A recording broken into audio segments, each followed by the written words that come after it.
ನಮಸ್ಕಾರ, ನ್ಯೂಸ್ ಲಂಚ್ಗೆ ಸ್ವಾಗತ. ನಾನು ದಿವ್ಯಶ್ರೀ. ಹೆಡ್ಲೈನ್ಸ್.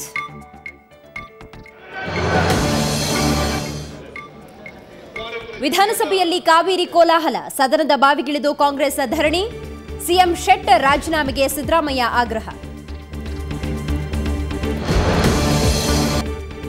ರಾಜ್ಯಸಭೆಯಲ್ಲಿ ಎಫ್ಡಿಐ ಗದ್ದಲ, ವಾಲ್ಮಾರ್ಟ್ ಲಾಬಿಗೆ ಕೆರಳಿದ ಪ್ರತಿಪಕ್ಷಗಳು, ಯುಪಿಎ ಸರ್ಕಾರಕ್ಕೆ ತೀವ್ರ ತರಾಟೆ.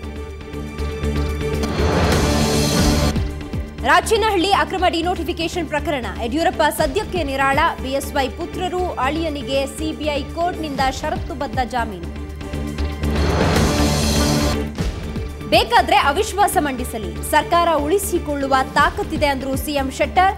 ಬಿಎಸ್ವೈ ಕೇವಲ ಕಾಗದದ ಹುಲಿ, ಈಶ್ವರಪ್ಪ ಲೇವಡಿ. ಪ್ರೀತಿಸಿ ಮದುವೆಯಾಗಿ ಚಿತ್ರಹಿಂಸೆ ಕೊಡ್ತಿದ್ದ, ಸ್ನೇಹಿತರ ಜೊತೆ ಮಲಗುವಂತಿದ್ದ ಗರ್ಭಿಣಿ ಹೆಂಡತಿ ಬಿಟ್ಟು ಪರಾರಿಯಾದ ವಂಚಕ.